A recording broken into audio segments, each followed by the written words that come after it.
الحمد للہ رب العالمین والصلاة والسلام علی سید المرسلین اما بعد فاعوذ باللہ من الشیطان الرجیم بسم اللہ الرحمن الرحیم الصلاة والسلام علیک یا رسول اللہ وعلی آلک واصحابک یا حبیب اللہ الصلاة والسلام علیک یا نبی اللہ وعلی آلک واصحابک یا نور اللہ۔ فیضان قرآن کے سلسلے میں حاضر ہیں اور آج سورۃ الجاثیہ کی پہلی آیت سے قرآن پاک کا درس سنیں گے۔ سورۃ الجاثیہ مکی ہے سوائے ایک آیت کے، اس میں ایک آیت مدنی ہے۔ اس سورہ مبارکہ میں 4 رکوع اور 37 آیات ہیں، اور اس سورہ مبارکہ کا موضوع بھی اللہ تبارک و تعالی کی قدرتوں کا بیان، بنی اسرائیل پر اللہ تعالی نے جو احسانات فرمائے ان کا بیان ہے، اور اس کے ساتھ پھر اچھے اور برے کام کا انجام اور قیامت کے دن کی ہولناکیوں کا بیان ہے۔ ارشاد ہوتا ہے بسم اللہ الرحمن الرحیم، حامیم تنزیل الکتاب من اللہ العزیز الحکیم۔ حامیم حروف مقطعات ہیں، اللہ اور اس کے رسول صلی اللہ علیہ وآلہ وسلم کے درمیان اسرار کی باتیں ہیں، اور اللہ تعالی اپنے نبی صلی اللہ علیہ وآلہ وسلم کے وسیلے سے آپ کی امت کے اولیاء کو بھی یہ علم عطا فرماتا ہے۔ حروف مقطعات کا کتاب کا اتارنا اس اللہ کی طرف سے ہے جو عزت والا، حکمت والا ہے۔ کتاب سے مراد قرآن مجید، اس قرآن مجید کا اتارنا اللہ کی طرف سے ہے جو عزت والا ہے، حکمت والا ہے۔ عزت والا ہے تو اس نے عزت والی اور عزت دینے والی باتیں ارشاد فرمائیں، اور حکمت والا ہے تو اس کے ہر فرمان میں، اس کے ہر بیان میں، اس کے ہر ارشاد میں، اس کی ہر ہدایت میں حکمت ہی حکمت ہے۔ اس کے تمام احکام حکمت پر مبنی ہیں، اس کے تمام افعال حکمت کے ساتھ ہیں۔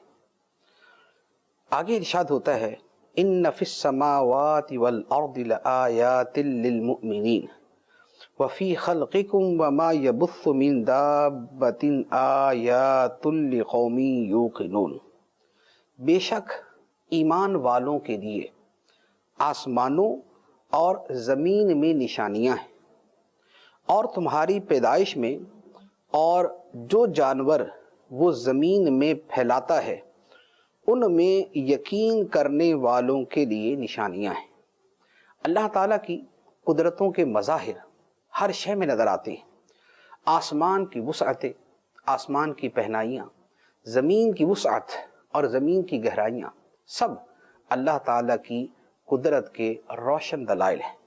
ایمان والا جب نگاہ ایمان کے ساتھ آسمانوں کو دیکھتا ہے، خدا کی قدرت پہ اس کا ایمان اور یقین بڑھ جاتا ہے۔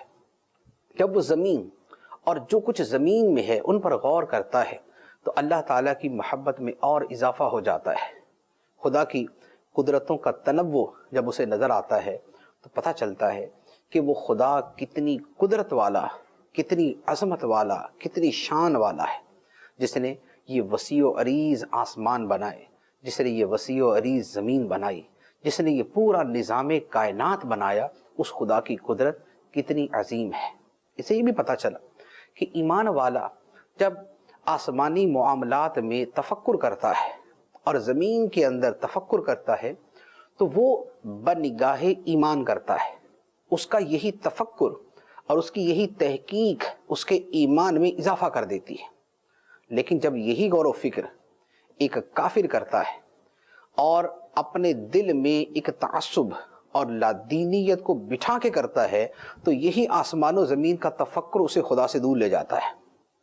جیسے آج کل نظر آتا ہے، پچھلے زمانے میں جب پوری دنیا پر مسلمانوں کا علمی اور عملی غلبہ تھا، مسلمانوں کی سلطنت ہر طرف تھی، اور مسلمان سائنسدان دنیا کے اندر سب سے بہترین شمار کیے جاتے تھے، تو ہر شے اسلامی رنگ میں ڈھلتی تھی۔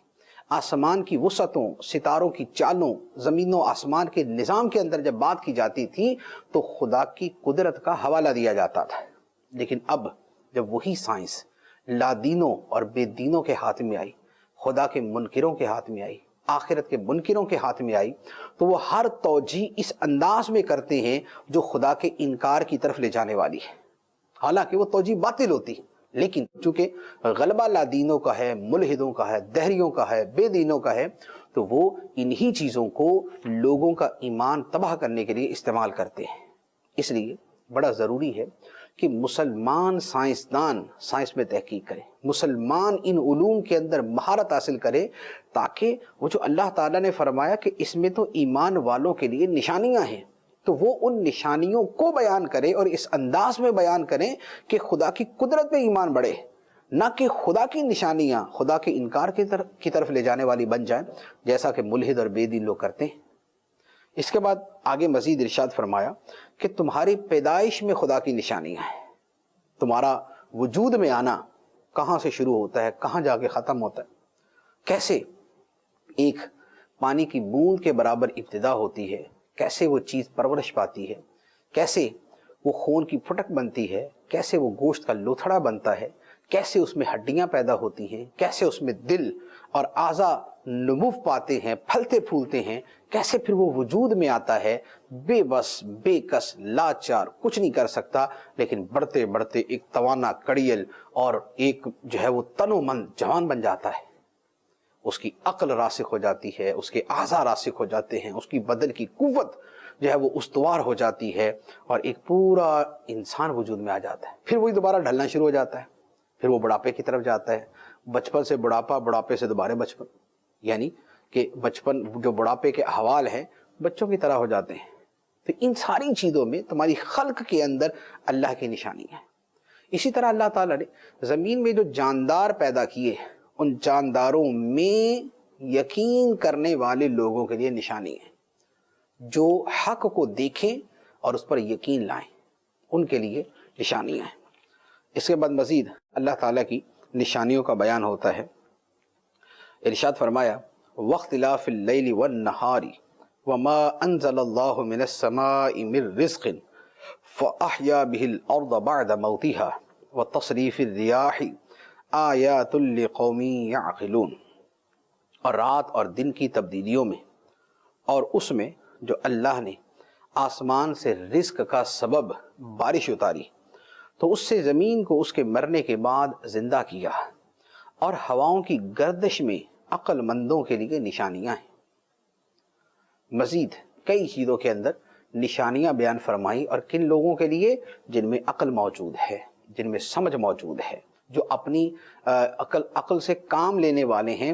فرمایا کہ اگر وہ دن اور رات کے بدلنے میں غور کرے، کبھی دن چھوٹا کبھی رات بڑی، کبھی رات چھوٹی دن بڑا، دن جا رہا ہے رات آ رہی، رات جا رہی دن آ رہا ہے، تو یہ اگر وہ سارا اختلاف اور سارا جو ہے وہ لیل و نہار کی گردش کو دیکھیں، اسی طرح اللہ تعالیٰ جو آسمان سے پانی نازل فرماتا ہے، تو کیسا وہ خوبصورت نظام ہے کہ سمندروں سے بھاپ اٹھتی ہے، ہلکی نرم، اور وہ نمکین پانی سے وہ بھاپ نکلتی ہے، وہ بخارات نکلتے ہیں، اور وہ بلندی پہ جا کے وہ برف کی طرح جم جاتے ہیں، پھر ہواؤں کے دوش کے اوپر وہ چلتے ہوئے کسی علاقے کی طرف جاتے ہیں، پھر وہاں جا کر جب خاص ٹیمپریچر ایک پیدا ہوتا ہے اور بوجھل ہوتے ہیں تو زمین پہ ٹپکنا شروع ہو جاتے ہیں۔ خدا زمین کی زندگی کا ذریعہ اور سبب، اور ہماری روزی اور ہمارے کھانے کا سبب بارش نازل فرماتا ہے۔ تو اس پورے نظام کے اندر اللہ تعالیٰ کی قدرتوں کی جلوہ فرمائی نظر آتی ہے کہ جس قدر زرخیزی بارش کے پانی سے آتی ہے کسی اور پانی کے اندر نہیں۔ جتنا صاف شفاف اور پیداوار دینے والا پانی بارش کا پانی ہے دوسرا نہیں، نہایت لطیف اور نہایت جو ہے وہ خوشگوار اور میٹھا پانی بارش کا پانی ہے۔ پھر اس کے ساتھ مزید فرمایا کہ ہوائیں چلتی ہیں تو موسم بدلتے ہیں، ہوائیں چلتی ہیں تو سمندر میں اتار چڑھاؤ آتا ہے، ہوائیں چلتی ہیں تو کشتیاں رواں دواں ہیں، ہوائیں چلتی ہیں تو کبھی گرمی کبھی سردی، ہوائیں چلتی ہیں تو ہمارے 20 امور اس کے ساتھ بنتے ہیں، اور اب تو ہوا کے ذریعے ہی بجلی بنائی جاتی ہے۔ ہوا کی جو ہے وہ بڑے بڑے جو فین آپ نے کہیں دیکھے ہوں گے، UK یورپ کے اندر میں نے دیکھے، کہ بہت ساری جگہوں پہ لگے ہوتے ہیں، جو موٹر وے ہوتی ہیں ان کے سائڈس کے اوپر لگے ہوتے ہیں، تو وہ بڑے بڑے جو فین لگے ہوئے ان کے ذریعے بجلی پیدا کی جا رہی ہے، ان فین کو ہوا گھماتی ہے اور اس کی موٹر جو ہے وہ بجلی پیدا کرتی ہے آگے۔ تو کیسا نظام ہے کہ ان ہواؤں کی گردش کے اندر اللہ تعالیٰ نے کیا کیا رکھ دیا۔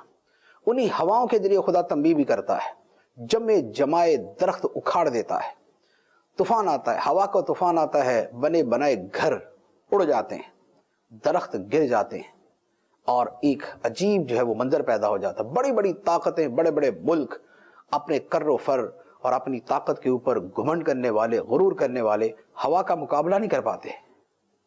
کیا جناب فلاں ملک تو کیا فلاں ملک، اس کی عسکری طاقت بہت ہے، اس کے پاس پیسہ بہت ہے، اس کے ہاں خوشحالی بہت ہے، یہاں فلاں چیز بہت ہے، لیکن ہوا کے جھونکے آتے ہیں، طوفان کا نام جب پا جاتے ہیں، پھر اس کے بعد کوئی طاقت ان کا مقابلہ نہیں کر پاتی، پھر سوائے الامان والحفیظ اور خدا کی پناہ مانگنے کے دوسری صورت نہیں ہوتی۔ تو یہ ہواؤں کی گردش کے اندر بھی نشانیاں ہیں ان لوگوں کے لیے جو سمجھ رکھتے ہیں، جو عقل رکھتے ہیں، جو سوچ رکھتے ہیں، جو اپنی عقل کو استعمال کرتے ہیں۔ اب اللہ تعالیٰ ان نشانیوں کو بیان کرنے کے بعد ارشاد فرماتا ہے، تِلْکَ آیاتُ اللَّهِ نَتْلُوهَا عَلَيْكَ بِالْحَقِّ فَبِأَيِّ حَدِيثٍ بَعْدَ اللَّهِ وَآيَاتِهِ يُؤْمِنُونَ۔ یہ اللہ کی آیتیں ہیں جو ہم تم پر حق کے ساتھ پڑھتے ہیں، پھر لوگ اللہ اور اس کی آیتوں کو چھوڑ کر کون سی بات پر ایمان لائیں گے۔ یہ اللہ کی آیتیں ہیں جو اس طرح دلائل بیان کرتی ہیں، جو اس طرح مختصر الفاظ کے اندر معانی کا سمندر سمو دیتی ہیں۔ یہ اللہ کی آیتیں ہیں جو اللہ تعالیٰ حق کے ساتھ تلاوت فرماتا ہے، اللہ تعالیٰ حق کے ساتھ جب وہ ہمارے سامنے وہ آیتیں پڑھی جاتی ہیں، تو اللہ تعالیٰ فرماتا ہے کہ جب اتنی محکم باتیں موجود ہیں، اتنی یقینی حقائق بیان کر دیے گئے، تو اب اس کے بعد اللہ اور اللہ کی آیتوں کو چھوڑ کر اور کون سی بات پر ایمان لایا جائے، اور کون سی بات پہ لوگ ایمان لاتے ہیں؟ جو کافر نہیں مانتے، ان دلائل کو بھی نہیں مانتے، تو پھر کون سی بات پہ ایمان رکھتے ہیں؟ یہاں لفظ ہے فَبِأَيِّ حَدِيثٍ، کون سی بات پر، کون سی حدیث پر، کون سی بات پر۔ یہاں لفظ حدیث ہے، بعض جاہلوں نے یہ کیا کہ اس حدیث سے مراد نبی پاک علیہ السلام کی حدیث لے لی۔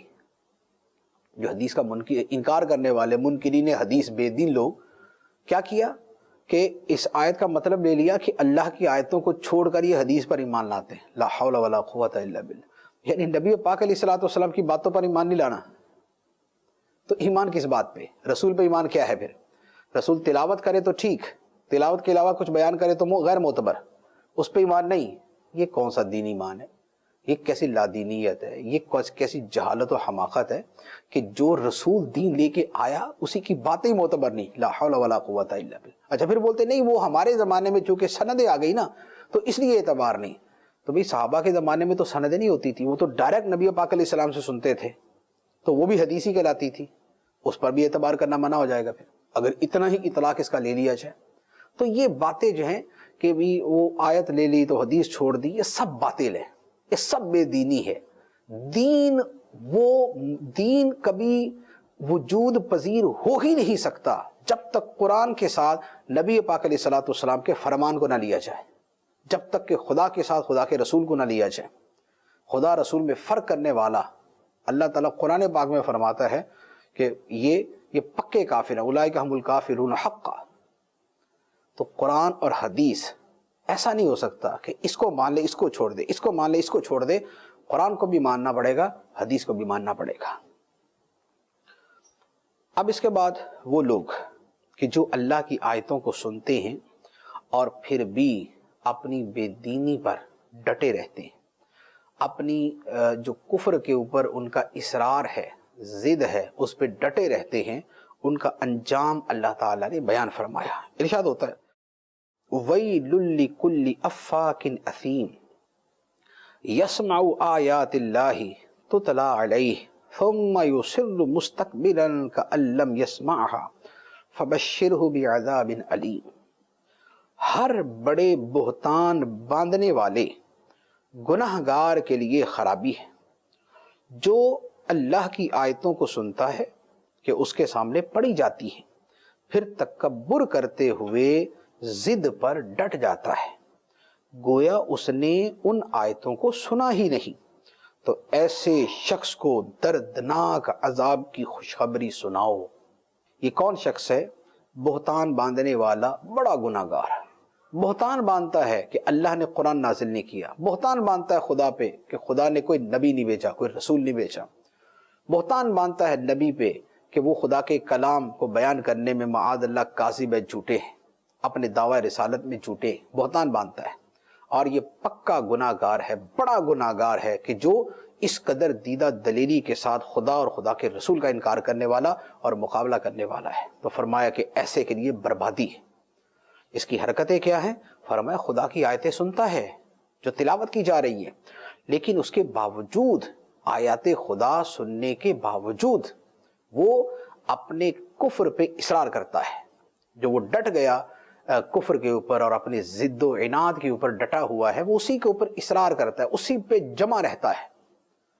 تو فرمایا کہ جس کا یہ حال ہے کہ آیات الہی کو سن لیا، ان کے معنی کو سمجھ لیا، ان کے حقائق دل و دماغ کے اندر جو ہے وہ جگہ بنا رہے ہیں، اس کے باوجود محض اپنی ضد کی وجہ سے کفر پہ ڈٹا رہا، تو فرمایا فَبَشِّرْهُ بِعَذَابٍ عَلِيمٍ، پھر اسے دردناک عذاب کی خوشخبری سنا دو۔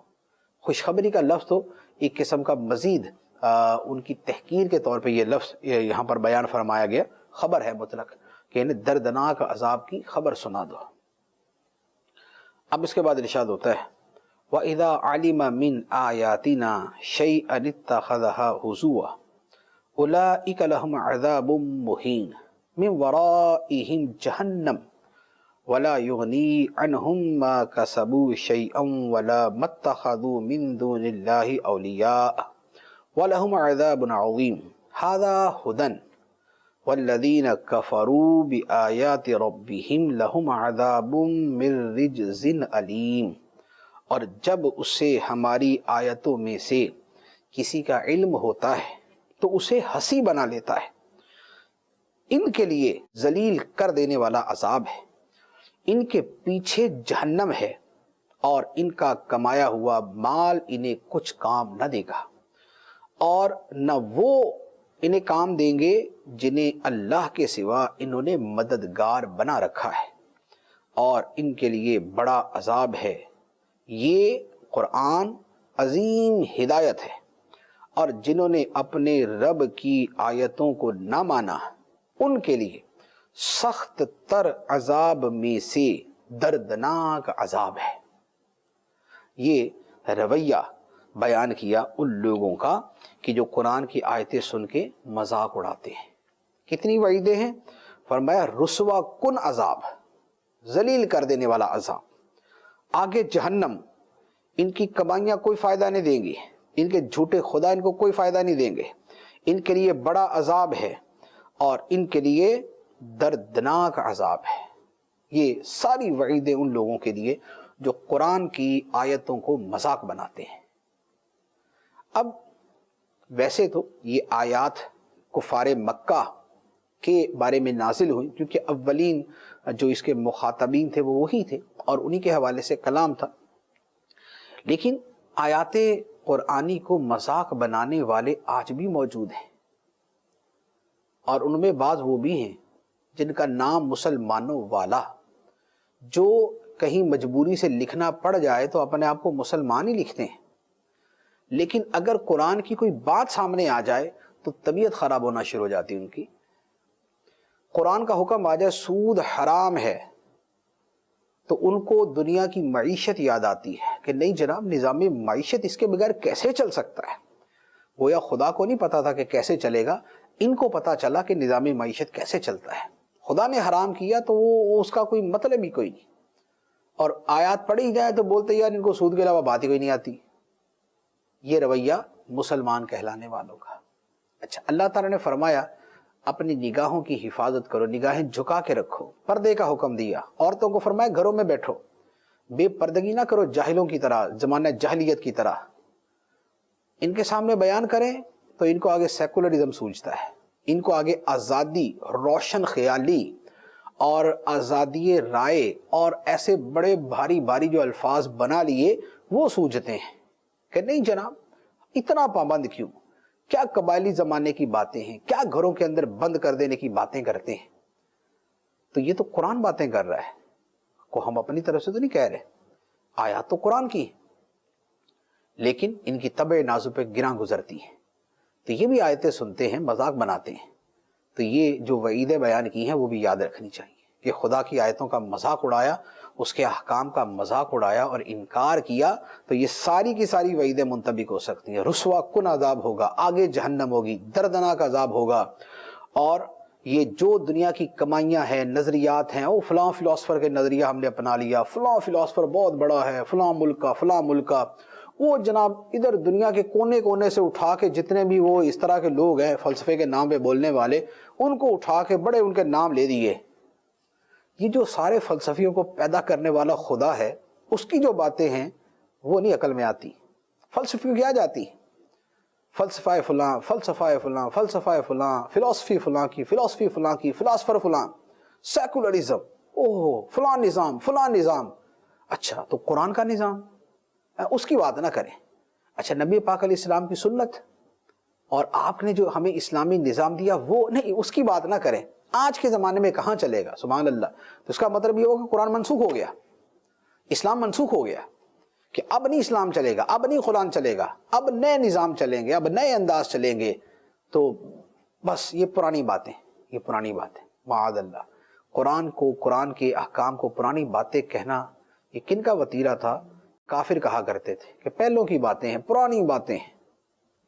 تو یہ بڑا ہی منفی اور خطرناک طرز عمل ہے۔ اگر مسلمان ہیں آپ اور مسلمان کہلاتے ہیں یا مسلمان کہلاتے ہیں تو پھر غور کریں، ایسے لوگوں کی بات بھی نہ سنیں جو دین کے اوپر جہالت کے ساتھ کلام کرتے ہیں اور جو بے دینی اور لا دینیت اور دین سے دوری کی باتیں کرتے ہیں، شریعت کے کسی حکم کا مذاق اڑانے والا شخص ایسے آدمی کے سائے سے بھی دور بھاگے، ورنہ اس کا ایمان تو جائے گا، آپ کا بھی لیتا جائے گا۔ تو اپنے ایمان کی حفاظت جو ہے یہ سب سے مقدم ہے۔ اب اس کے بعد اللہ تعالیٰ ارشاد فرماتا ہے، اللہ الذی سخر لکم البحر لتجری الفلک فیہ بامرہ وَلِتَبْتَغُوا مِنْ فَضْلِهِ وَلَعَلَّكُمْ تَشْكُرُونَ۔ اور اللہ وہی ہے جس نے دریا کو تمہارے تابع کر دیا تاکہ اس کے حکم سے اس میں کشتیاں چلیں، اور تاکہ تم اس کا فضل تلاش کرو، اور تاکہ تم شکر گزار بن جاؤ۔ یہ اللہ تعالیٰ نے اپنے احسانات گنوائے، اپنے احسانات بیان کیے تاکہ ہم خدا کے شکر گزار بندے بنیں۔ احسانات الہیہ تو بے شمار ہیں، سر سے پاؤں تک ایک ایک شے اللہ کی نعمت ہے، سر کے بال خدا کی نعمت ہے، آنکھیں خدا کی نعمت ہے، اندر جو لاکھوں، جو دماغ کے اندر کھربوں خلیے ہیں، ہر خلیہ خدا کی نعمت ہے، جن سیلز کے ساتھ، اکائیوں کے ساتھ ہمارا بدن وجود پذیر ہوتا ہے، وہ ہر اکائی خدا کی نعمت ہے۔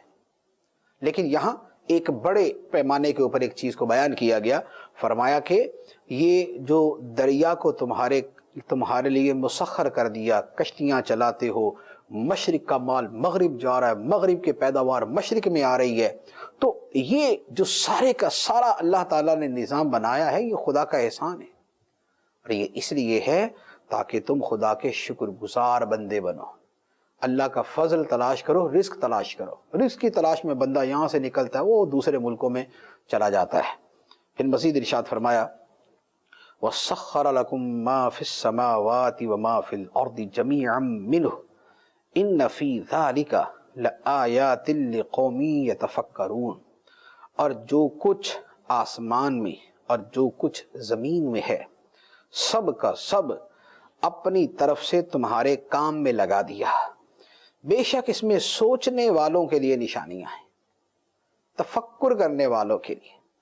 آسمان بھی ہمارے کام میں ہے اور زمین میں جو کچھ ہے وہ بھی ہمارے کام میں ہے، ستاروں سے بھی ہمارے ہی فوائد ہیں، سورج تو ہمیں ڈائریکٹ فائدہ دیتا ہے، چاند سے بھی ہمارے فوائد ہیں، زمین کے اندر جو کچھ ہے، درخت ہے، دفینے ہیں، خزینے ہیں، معدنیات ہیں، پانی ہے، سمندر ہیں، چشمے ہیں، نہریں ہیں، یہ ساری چیزیں کیا ہیں؟ اللہ تعالیٰ نے ہمارے کاموں میں لگائی ہوئی ہیں، ہمارے فائدے کے اندر لگائی ہوئی ہیں۔ معدنیات سے فائدہ جانور نہیں اٹھاتے، ہم اٹھاتے ہیں۔ درختوں سے فائدہ ہمیں ہے، معدنیات ہم نکالتے ہیں، ہم استعمال کرتے ہیں، اور نہ جانے کیا کیا چیزیں، یہ ہمارے فائدے کے لیے۔ تو یہ جو غور و فکر کرتا ہے اسے سمجھ آتا ہے کہ خدا کے احسانات کی بارشیں کیسے ہمارے اوپر برس رہی ہیں، اور مقصد یہی ہے کہ ہم خدا کے شکر گزار بندے بنے، ایمان والے بنے، نیکیوں والے بنے، تقوی والے بنے، خدا سے ڈرنے والے بنے۔ اب اس کے بعد مزید ارشاد ہوتا ہے، فرمایا قل للذین آمنوا یغفروا للذین لا یرجون ایام اللہ لیجزی قوما بما کانوا یکسبون۔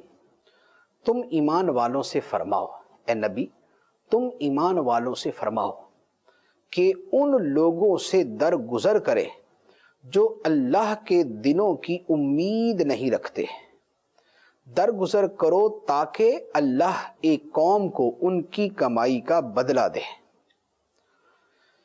اس سے مراد کیا ہے؟ اس سے مراد یہ ہے کہ بہت ساری چیزوں کے اندر کافروں سے بھی درگزر کا رویہ اختیار کیا جائے تاکہ ان کا جو بھی بدلہ ہے وہ خدا ان کو دے۔ ہر بات کے اوپر اور ہر چیز کے اوپر اسلام یہ حکم نہیں دیتا کہ اس کے اوپر ان کو سزا دو اور اس کے اوپر ان کو یہ کرو۔ کچھ معاملات ہیں جن کی تعیین جو ہے وہ احادیث میں آئی، علماء کرام نے بیان فرمائی، لیکن بہت ساری چیزوں کے اوپر فرمایا کہ اس پر عفو درگزر کا معاملہ اختیار کرو، کہ ان کو جیسے اگر کفار اسلامی ملک کے اندر مندر بناتے ہیں، گرجا بناتے ہیں، یا وہ سینیگوگ بناتے ہیں، تو فرمایا کہ بننے دو ان کا، وہ اپنے مذہب پہ چلنے دو، جبر ان کو منع نہ کرو، ان کا معاملہ اللہ کے حوالے، ان کا معاملہ اللہ کے سپرد۔ تو بہت ساری چیزوں پر ہمیں یہ حکم ہے کہ ہم انہیں ان کے حال پر چھوڑ دیں، ہم تعرض نہ کریں، ہم ان پہ جبر نہ کریں۔ تو ان معاملات کے اندر ہمیں خاموشی اختیار کرنی چاہیے۔ تو یہ بھی ایک قابل توجہ بات ہے کہ کافروں کی ہر چیز کے اوپر ہی ڈنڈا لے کے کھڑا ہونے کا حکم نہیں ہے۔ کچھ چیزوں پر حکومت اسلامیہ ایکشن لے گی، لیکن حکومت لے گی، ہم نہیں لیں گے، حکومت لے گی۔ اور کئی چیزوں کے اوپر جو ہے انہیں ان کے حال پہ چھوڑ دیا جائے گا، جو وہ کر رہے وہ اپنی مرضی سے کرتے رہے۔ تو اس طرح کی کئی چیزیں ہیں جن پر توجہ کی حاجت ہے۔ اب اس کے بعد ارشاد ہوتا ہے من عمل صالحا فلنفسه ومن اساء فعليها ثم الى ربكم ترجعون۔ جو نیک کام کرے تو اپنی ذات کے لیے ہی کرتا ہے، اور جو برائی کرے تو وہ اسی پر ہے، پھر تم اپنے رب کی طرف ہی لوٹائے جاؤ گے۔ اچھا کریں تو اپنے لیے ہے، برا کریں گے تو ہمارا ہی نقصان ہے۔ دوسرے کی نیکی ہمیں کام نہیں دے گی، الا یہ کہ وہ ہمیں ایصال ثواب کر دے، وہ ایک اور صورت ہے، لیکن اس کی نیکی اس کے ساتھ اور اس کی برائی اس کے ساتھ، ہمارا عمل ہمارے ساتھ، ہماری اچھائی ہمارے ساتھ، ہماری برائی ہمارے ساتھ۔ خدا کی بارگاہ میں پیش ہونا ہے، جس کا جو عمل ہوگا اس کے مطابق اسے بدلہ مل جائے گا۔ اب دوبارہ بنی اسرائیل کا تذکرہ ہوتا ہے، لیکن یہاں پر جو اس کا تذکرہ ہے وہ ایک خاص سینیریو میں ہے۔ وہ یہ ہے کہ اللہ تعالیٰ نے بتایا کہ ہم نے بنی اسرائیل کو بہت سی نعمتوں سے نوازا، لیکن اس کے باوجود ان کا رویہ ناشکری کا رہا، ان کا رویہ ناشکری کا رہا، اور انہوں نے باوجود علم کے، یعنی علم موجود تھا ان کے پاس، اس کے باوجود محض حسد کی وجہ سے آپس میں اختلاف کیا، گروہ بنا دیے، اور آخری نبی صلی اللہ علیہ وآلہ وسلم کو ماننے سے انکار کر دیا۔ تو یہ ان پر اللہ کے انعام و احسان کا بیان بھی ہے اور ان کی ناشکری کا بیان بھی ہے، اور ہمارے لیے اس کے اندر درس یہ ہے کہ خدا نے تم پر بھی انعام فرمایا، تم پر بھی احسان فرمایا، تم وہ ناشکری کا رویہ اختیار نہ کرنا جو انہوں نے کیا تھا۔ چنانچہ ارشاد ہوتا ہے وَلَقَدْ آتَيْنَا بَنِي إِسْرَائِيلَ الْكِتَابَ وَالْحُكْمَ وَالنُّبُوَّةَ وَرَزَقْنَاهُمْ مِنَ الطَّيِّبَاتِ وَفَضَّلْنَاهُمْ عَلَى الْعَالَمِينَ، اور بے شک ہم نے بنی اسرائیل کو کتاب اور حکومت اور نبوت عطا فرمائی، اور ہم نے انہیں ستھری روزیاں دیں، اور انہیں ان کے زمانے والوں پر فضیلت بخشی۔ بنی اسرائیل پر یہ اللہ تعالیٰ کے انعامات۔ اللہ تعالیٰ نے کتاب دی، تورات بھی بنی اسرائیل میں تھی، انجیل بھی بنی اسرائیل میں آئی، اور حضرت موسیٰ علیہ السلام پر جو صحیفے اترے وہ بھی بنی اسرائیل پر ہی اترے۔ حکومت بھی عطا فرمائی، بنی اسرائیل کو حکومت ملی۔ فرعون کے بعد اللہ تعالیٰ نے ان کو اقتدار عطا فرمایا، اور ممالک ان کے زیر تسلط تھے، زیر حکومت تھے، ان کو نبوت عطا فرمائے، یعنی ان میں سے اللہ تعالیٰ نے نبی اٹھائے، موسیٰ علیہ السلام، ہارون علیہ السلام، یحییٰ علیہ السلام، اور زکریا علیہ السلام، عیسیٰ علیہ السلام۔ پھر درمیان کے اندر جو ہے وہ کتنے سارے نبی جو ہیں وہ انہی میں تشریف فرما ہوئے۔ تو یہ اللہ تعالیٰ کی نعمت ہے۔ پھر انہیں پاکیزہ رزق دیا، اس کے ساتھ انہیں اپنے زمانے والوں پر برتری اور فضیلت عطا فرمائی۔ یہ سب انعامات تھے۔ پھر مزید کیا ہوا اور اس کا انہوں نے کیا کیا، اب اس کا ارشاد ہوتا ہے۔ فرمایا وَآتَيْنَاهُمْ بَيِّنَاتٍ مِّنَ الْأَمْرِ فَمَا اخْتَلَفُوا إِلَّا مِن بَعْدِ مَا جَاءَهُمُ الْعِلْمُ بَغْيًا بَيْنَهُمْ إِنَّ رَبَّكَ يَقْضِي بَيْنَهُمْ يَوْمَ الْقِيَامَةِ فِيمَا كَانُوا فِيهِ يَخْتَلِفُونَ، اور ہم نے انہیں اس کام کی روشن دلیلیں دیں تو انہوں نے اپنے پاس علم آ جانے کے بعد ہی آپس کے حسد کی وجہ سے اختلاف کیا تھا۔ بے شک تمہارا رب قیامت کے دن ان کے درمیان اس بات کا فیصلہ کر دے گا جس میں وہ اختلاف کرتے ہیں۔ فرمایا کہ ہم نے یہ گزشتہ ساری چیزیں بھی دی، اس کے علاوہ ہم نے انہیں اس کام کی روشن دلیلیں بھی عطا فرمائی، امر دین کی روشن دلیلیں بھی ارشاد عطا فرمائی۔ اب باوجود اس کے کہ علم ان کے پاس موجود تھا، خدا کی کتاب ان کے پاس موجود تھی جس کو وہ پڑھتے تھے، سمجھتے تھے، لیکن پھر بھی آپس میں اختلاف کیا۔ کیوں کیا؟ آپس میں حسد کی وجہ سے۔ حسد کیا تھا؟ ایک تو باہمی ان کے حسد تھے جس کی وجہ سے آپس کی لڑائیاں تھیں، اور ایک نبی پاک علیہ الصلوۃ والسلام سے ان کا حسد تھا کہ نبوت بنی اسرائیل سے بنی اسماعیل میں آ گئی، تو یہ بھی ایک ان کے حسد کی صورت تھی۔ تو انہوں نے حسد کی وجہ سے نبی پاک علیہ الصلوۃ والسلام کو ماننے سے انکار کر دیا، حسد کی وجہ سے باوجود علم حسد کا آپس میں اختلاف کا شکار ہو گئے۔ تو اس سے پتہ چلا کہ باطنی امراض، قلبی امراض، حسد، تکبر، بغض، کینہ، یہ وہ چیزیں ہیں کہ جن کے ہوتے ہوئے علم بھی فائدہ نہیں دیتا۔ چنانچہ آج بھی دیکھا تو جاتا ہے، یہ چیزیں مشاہدے میں آتی ہیں کہ ایک بندہ عالم ہوتا ہے، دین اس نے پڑھا ہوتا ہے، دین کا علم اس کے پاس ہوتا ہے، لیکن اگر اس کے دل میں تکبر ہے تو وہ علم اس کو نفع نہیں دے رہا ہوتا، کیونکہ علم تو عاجزی سکھاتا ہے، لیکن اس کا تکبر اسے جگہ جگہ مروا دیتا ہے۔ ایک آدمی کے دل میں حسد ہے تو علم کے نور سے فائدہ نہیں اٹھا پاتا، وہ حسد اس سے گناہ کرواتا ہے، اسے غیبت کرواتا ہے، اسے چغلی کرواتا ہے، اسے جھوٹ بلواتا ہے، اسے کینہ کرواتا ہے، اسے الزام تراشی کرواتا ہے۔ تو باطنی امراض جو ہے یہ بڑے ہی خطرناک ہیں۔ عالم علم حاصل کرے تو اپنے دل کی پاکیزگی کا بھی خیال کرے، دل کو بھی پاک رکھنے کا خیال کرے، ورنہ حسد جو ہے احادیث اور روایات میں تو یوں ہے کہ حسد جو ہے وہ علماء کے درمیان زیادہ ہوتا ہے، اہل علم کے درمیان زیادہ ہوتا ہے۔ شیطان حسد کے ذریعے باہمی اختلاف کروا کے لڑوا دیتا ہے۔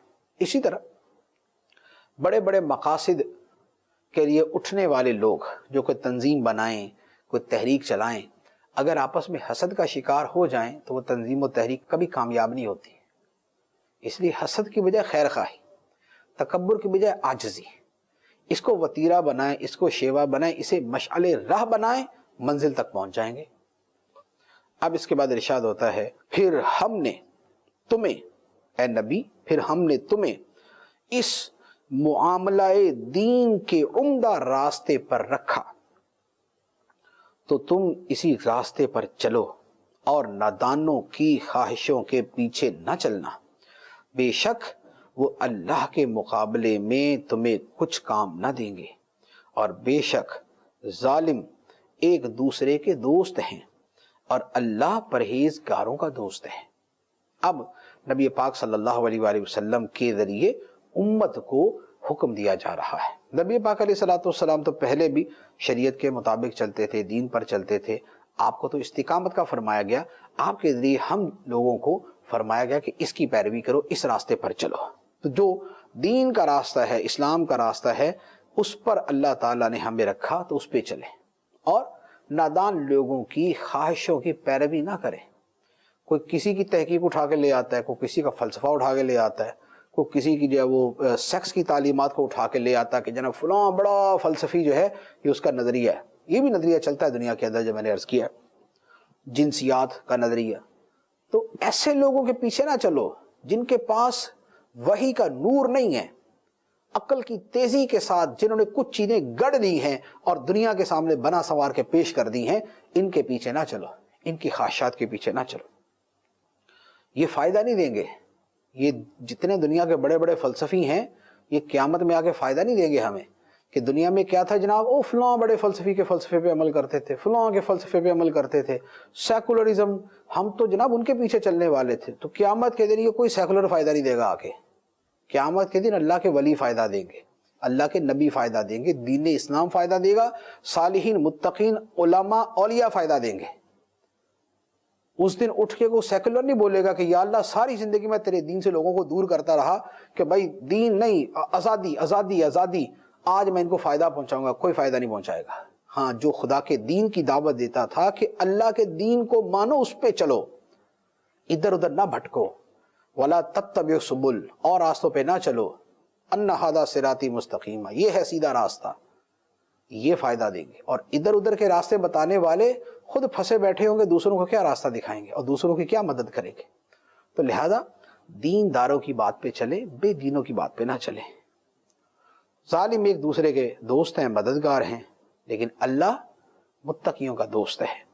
اب اس کے بعد اللہ تعالیٰ نے قرآن پاک کی شان بیان فرمائی، ھذا بصائر للناس وہدی ورحمۃ لقوم یوقنون، یہ قرآن لوگوں کے لیے آنکھیں کھول دینے والی نشانیاں ہیں اور یقین رکھنے والوں کے لیے ہدایت اور رحمت ہے۔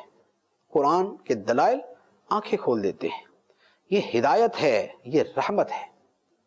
قرآن کی تعلیمات ہدایت بھی ہیں، حقیقی رحمت بھی ہیں۔ اس پہ چلیں گے تو دنیا رحمت والی، آسانی والی گزرے گی، نہیں چلیں گے تو پھر پتہ نہیں کس کس چیز میں پھنستے جائیں گے۔ اللہ تبارک و تعالی ہمیں قرآن کو سمجھنے، اس پر عمل کرنے کی توفیق عطا فرمائے، آمین، بجاہ النبی الامین صلی اللہ علیہ وسلم۔